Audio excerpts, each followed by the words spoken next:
ओम शांति। 30 नवंबर 2023। बाबा के महावाक्य। मीठे बच्चे, तुम्हें रूहानी पंडाबन यात्रा करनी और करानी है। याद ही तुम्हारी यात्रा है। याद करते रहो तो खुशी का पारा चढ़े। प्रश्न। निराकारी दुनिया में जाते ही कौन से संस्कार समाप्त हो जाते और कौन से संस्कार रह जाते हैं? उत्तर। वहां नॉलेज के संस्कार समाप्त हो जाते, प्रारब्ध के संस्कार रह जाते हैं। जिन संस्कारों के आधार पर तुम बच्चे सतयुग में प्रारब्ध भोगते हो, वहां फिर पढ़ाई का व पुरुषार्थ का संस्कार नहीं रहता है। प्रारब्ध मिल गई, फिर ज्ञान खत्म हो जाता है। गीत। रात के राही थक मत जाना। ओम शांति। यहाँ सम्मुख शिव भगवान वाच है। गीता में दिखाते हैं श्री कृष्ण भगवान वाच, परंतु श्री कृष्ण तो उस नाम रूप से सम्मुख हो ना सके। यह तो सम्मुख कहते हैं निराकार भगवान वाच। श्री कृष्ण वाच कहे तो वह संस्कार हो जाता है।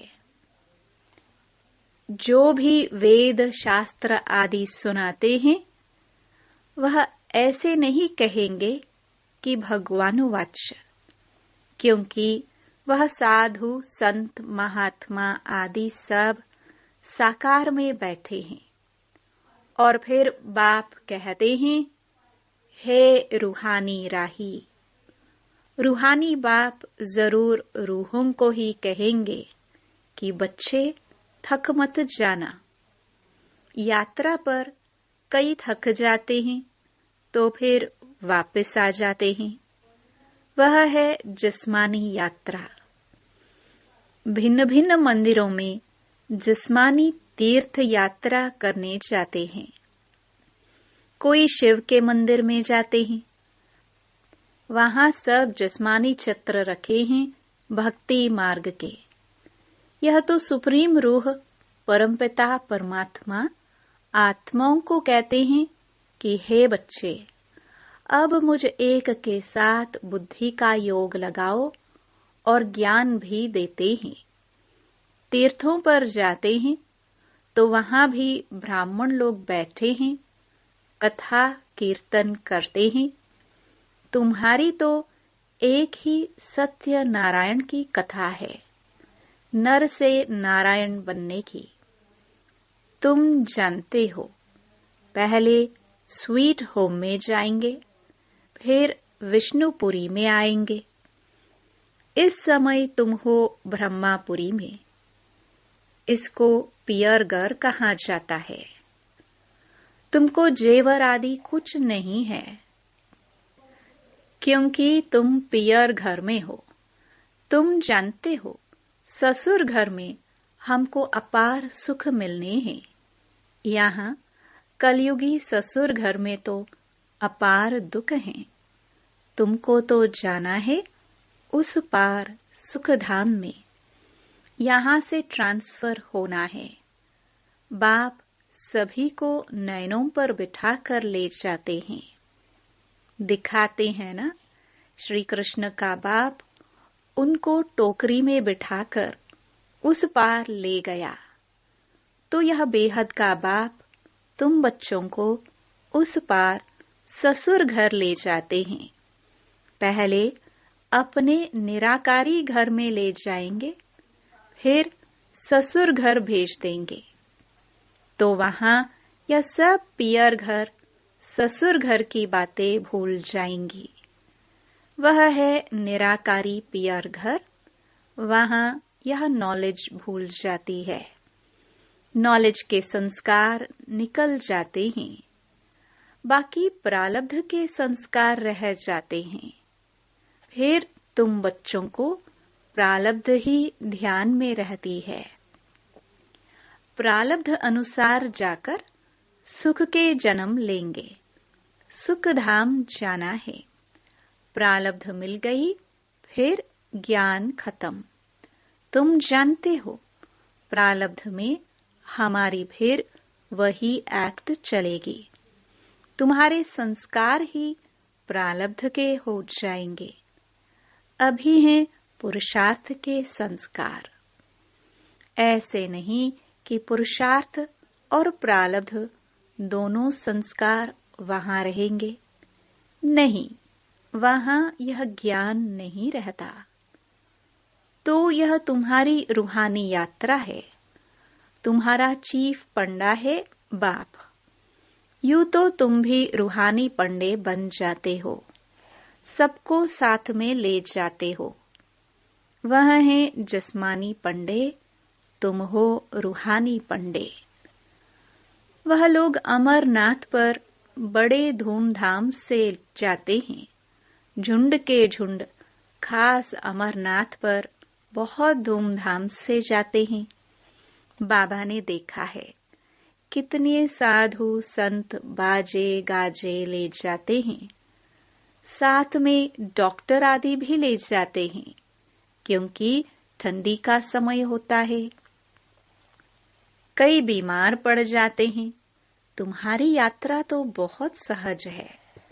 बाप कहते हैं याद में रहना ही तुम्हारी यात्रा है। याद मुख्य है। बच्चे याद करते रहे तो खुशी का पारा चढ़ा रहे। साथ में औरों को भी यात्रा पर ले जाना है। यह यात्रा एक ही बार होती है। वह जिस्मानी यात्राएं तो भक्ति मार्ग से शुरू होती हैं। वह भी कोई शुरुआत में नहीं होती। ऐसे नहीं कि फट से मंदिर चित्र आदि बन जाते हैं। वह तो आहिस्ते आहिस्ते बाद में बनते जाते हैं। पहले पहले शिव का मंदिर बनेगा। वह भी पहले घर में सोमनाथ का मंदिर बनाते हैं, तो फिर कहाँ जाने की दरकार नहीं रहती। यह मंदिर आदि बाद में बनते हैं, समय लगता है। आहिस्ते आहिस्ते नए शास्त्र, नए चित्र, नए मंदिर आदि बनते रहते। टाइम लगता है, क्योंकि पढ़ने वाले भी चाहिए ना। मठ आदि जब वृद्धि को पाएंगे, फिर विचार होगा शास्त्र बनाए, तो इतने तीर्थ स्थान बने, मंदिर बने, चित्र बने, टाइम लगता है ना। भल कहाँ जाता है कि भक्ति मार्ग द्वापर से शुरू होता है, परंतु टाइम तो लगता है ना। फिर कलाई कमती होती जाएगी। पहले अव्यभिचारी भक्ति, फिर व्यभिचारी भक्ति हो जाती है। ये सब बातें अच्छी रीति चित्रों पर सिद्ध कर बताई जाती है। समझाने वालों की बुद्धि में यही चलता रहेगा कि ऐसे ऐसे चित्र बनाए, यह समझाए। सबकी बुद्धि में नहीं चलेगा। नंबरवार है ना। कोई की बुद्धि बिल्कुल चलती नहीं। वह फिर पद भी ऐसे पाएंगे। मालूम पड़ जाता है यह क्या बनेंगे। जितना आगे चलेंगे तुम समझते जाएंगे। जब लड़ाई आदि लगेगी, फिर प्रैक्टिकल देख लेंगे। फिर बहुत पछताएंगे। उस समय पढ़ाई तो हो ना सके। लड़ाई के समय त्राही त्राही होती रहेगी। सुन नहीं सकेंगे। पता नहीं क्या हो जाएगा। पार्टीशन हुआ तो क्या हो गया, देखा ना, यह विनाश का समय बहुत कड़ा है। हाँ, बाकी साक्षात्कार आदि बहुत होंगे जिससे जान जाएंगे कि यह कितना पढ़ा है। बहुत पछताएंगे भी और साक्षात्कार होंगे। देखो, तुमने पढ़ाई छोड़ दी, तब यह हाल हुआ है।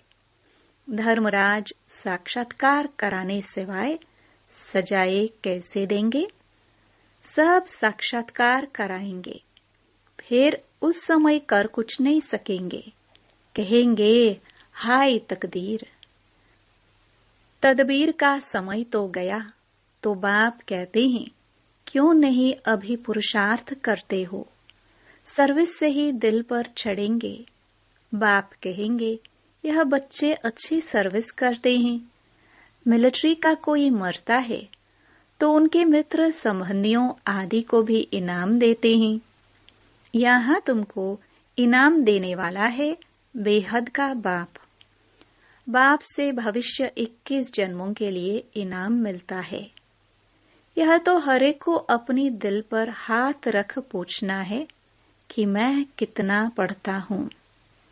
धारणा नहीं होती तो गोया तकदीर में नहीं है। कहेंगे, कर्म ही ऐसे फूटे हुए हैं। बहुत खराब कर्म करने वाले कुछ उठा नहीं सकते हैं। बाप समझाते हैं, मीठे बच्चे, तुम्हें इस रूहानी यात्रा पर अपने साथियों को भी ले जाना है। फर्ज है हर एक को यह यात्रा की बात बताना। बोलो, हमारी यह रूहानी यात्रा है। वह है जिस्मानी। दिखाते हैं रंगून की तरफ एक छमछम तालाब है, जहां स्नान करने से परी बन जाते हैं। लेकिन वह परी आदि तो बनते नहीं। यह है ज्ञान स्नान करने की बात, जिससे फिर तुम बहिष्ठ की बीबी बन जाते हो। और ज्ञान योग बल से वैकुंठ में आना जाना तो तुम्हारे लिए कॉमन बात है। और ही तुमको रोका जाता है, घड़ी घड़ी ध्यान में नहीं जाओ, आदत पड़ जाएगी। तो यह ज्ञान मान सरोवर है। परमपिता परमात्मा आकर इस मनुष्य तन द्वारा ज्ञान सुनाते हैं। इसलिए इनको मान सरोवर कहा जाता है। मान सरोवर अक्षर सागर से निकला है। ज्ञान सागर में ज्ञान स्नान करना तो बहुत अच्छा है। बहिष्ठ की बीवी को महारानी कहा जाता है। बाप कहेंगे, तुम भी बहिष्ठ के मालिक बनो। बच्चों पर लव रहता है, हर एक पर रहम पड़ता है, साधुओं पर ही रहम आता है। यह तो गीता में लिखा हुआ है कि साधुओं का भी उद्धार करते हैं। उद्धार होता है ज्ञान योग से। तुम बच्चों में समझाने की बड़ी फुर्ती चाहिए। बोलो, तुम और तो सब जानते हो, लेकिन छाछ जानते हो। बाकी मक्खन खिलाने वाले को तुम जानते ही नहीं हो। बाप कितनी अच्छी रीति समझाते हैं, परंतु किसकी बुद्धि में भी बैठे ना। बाप को जानने से मनुष्य हीरे जैसा बनते हैं, न जानने से मनुष्य कौड़ी मिसल बिल्कुल पतित हैं। बाप को जानने से ही पावन बनते हैं। पतित दुनिया में कोई पावन हो ना सके। तो जो महारथी बच्चे हैं वह अच्छी रीति समझा सकेंगे। कितने ढेर ब्रह्मा कुमार कुमारियां हैं। प्रजापिता ब्रह्मा नाम भी मशहूर है। प्रजापिता ब्रह्मा के यह है मुख वंशावली। ब्रह्मा को ही 100 भुजा 1000 भुजा दिखाते हैं। यह भी समझाया जाता है, इतनी भुजाएं तो हो नहीं सकती। बाकी ब्रह्मा तो बहुत बछड़े वाले हैं। ब्रह्मा फिर किसका बच्चा? इनका तो बाप है ना, ब्रह्मा है शिव बाबा का बच्चा।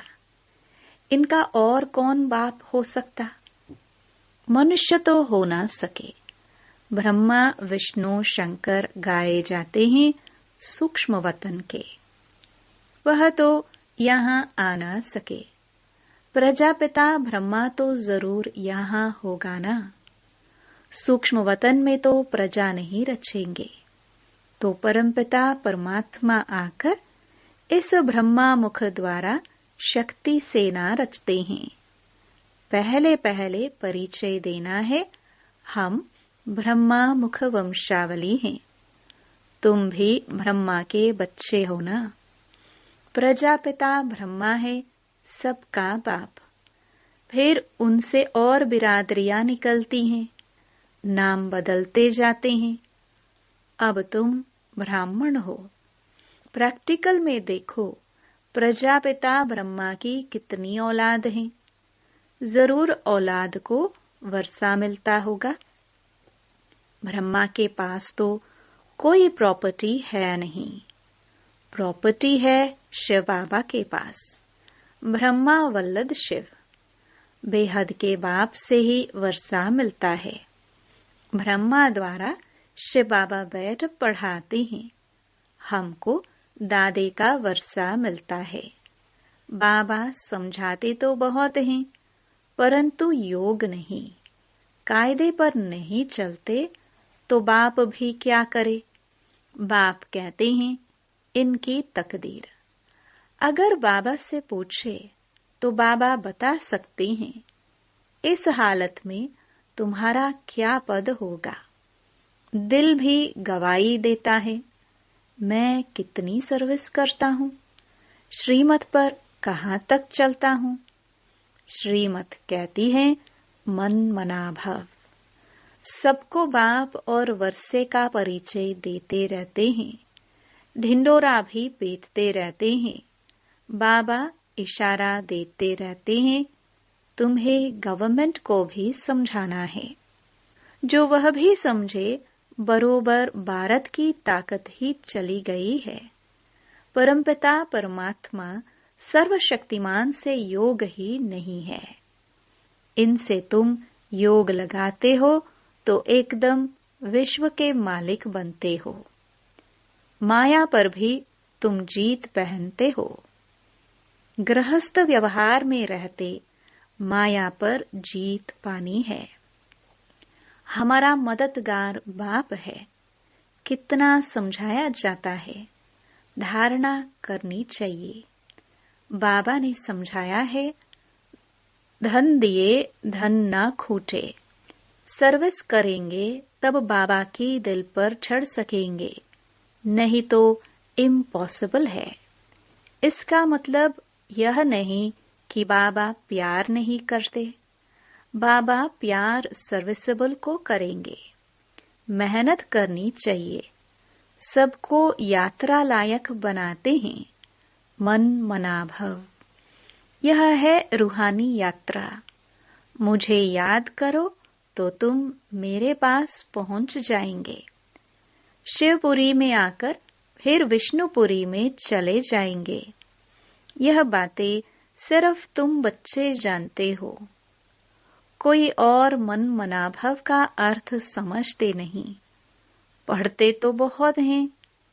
बाप महामंत्र देते हैं, मुझे याद करो तो तुम विकर्माजीत बन जाएंगे। अच्छा, मीठे मीठे सिखिलदे बच्चों प्रति माता पिता बाप दादा का याद प्यार और गुड मॉर्निंग। रूहानी बाप की रूहानी बच्चों को नमस्ते। धारणा के लिए मुख्य सार। पहला, ज्ञान स्नान करना है। प्यार से सर्विस कर बाप के दिल तख्त पर बैठना है। पुरुषार्थ के समय में अलबेला नहीं बनना है। दूसरा, बाप की पलकों पर बैठ कलयुगी दुखदाम से सुख धाम चलना है, इसलिए अपना सब कुछ ट्रांसफर कर देना है। वरदान। जीवन में दिव्य गुणों के फूलों की फुलवाड़ी द्वारा खुशहाली का अनुभव करने वाले एवर हैप्पी भव। सदा खुशहाल अर्थात भरपूर संपन्न। पहले कांटों के जंगल में जीवन थी, अभी फूलों की खुशहाली में आ गए। सदा जीवन में दिव्य गुणों के फूलों की फुलवाड़ी लगी हुई है, इसलिए जो भी आपके संपर्क में आएगा उसे दिव्य गुणों के फूलों की खुशबू आती रहेगी और खुशहाली देख करके खुश होंगे, शक्ति का अनुभव करेंगे। खुशहाली औरों को भी शक्तिशाली बनाती और खुशी में लाती है, इसलिए आप कहते हो कि हम एवर हैप्पी है। स्लोगन। मास्टर सर्वशक्तिमान वह हैं जो माया के बुदबुदों से डरने के बजाय उनसे खेलने वाले हैं। ओम शांति।